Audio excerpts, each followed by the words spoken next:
இன்றே டவுன்லோட் செய்து உங்கள் ஃபேவரட் ஷோக்களை என்ஜாய் பண்ணுங்க.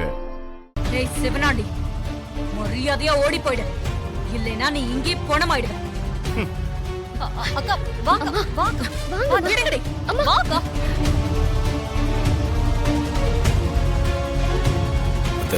கொஞ்சம் பொறுமையா இருங்க. இவன் என் பொறுமையை சோதிக்கிறான் மாப்ள.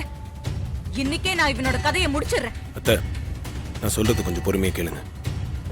நீங்க பத்திரத்துல கையெழுத்து போட்டதுக்கு வேற ஒரு காரணம் இருந்தாலும் அதை உங்களுக்கு சாதகமா பயன்படுத்திக்கிட்டாங்க.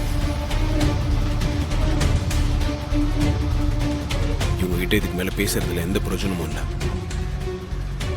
கோர்ட் மூலமா தான் இந்த பிரச்சனையை தீர்க்க முடியும். கோர்ட்டுக்கு தானே தாராளமா போங்க. அங்க எங்களுக்கு சாதகமா தான் தீர்ப்பு வரும். ஆனா தீர்ப்பு வர வரைக்கும் வீட்டை யாரும் யூஸ் பண்ண முடியாதபடி சீல் வச்சிருவாங்க. அதுக்கு உங்க குடும்பத்தோட இப்பயே நீங்க காலி பண்றது பெஸ்ட். யார் சொத்தை யாரும் அனுபவிக்கிறது? நாங்க கஷ்டப்பட்டு சொத்து சேர்த்து வைப்போம், நீங்க ஈஸியா வந்து ஆட்டை போட்டு போவீங்களா? மாமா பொறுமையா இருக்கு மாமா.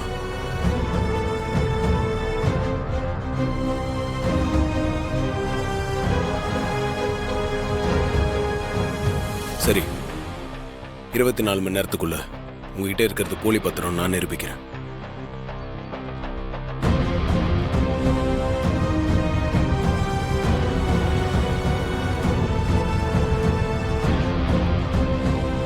நீ எனக்கு 24 மணி நேரம் டைம் கொடுக்குற. நான் உனக்கு 1 மணி நேரம் கூட அவகாசம் தர மாட்டேன். எல்லாரும் வீட்டை விட்டு கிளம்புங்க. ஏன், உண்மையை நிரூபிச்சிருவேன் பயமா? ஏய், யாருக்கு பயம்? அதெல்லாம் ஒண்ணும் கிடையாது. அதுவும் உங்களையெல்லாம் பார்த்து நான் எதுக்கு பயப்படணும்? அப்புறம் என்ன, டைம் தரதுல உங்களுக்கு என்ன பிரச்சனை? அவனே, இவனால நம்மள ஒண்ணு கிழிக்க முடியாது மவனே. 24 மணி நேரம் தானே, கொடுத்து பார்ப்போம். என்ன பண்றான்னு தான் பார்ப்போமே. அப்படியா சொல்றீங்க? ஆமாட்டா மவனே.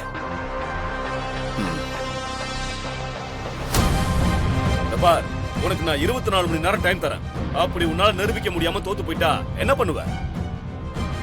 நான் தோக்க மாட்டேன். நியாயம் எங்க பக்கம் இருக்கு. தம்பி, சும்மா ஜகாலாம் வாங்காத. தோத்துட்டா என்ன பண்ணுவ சொல்லு.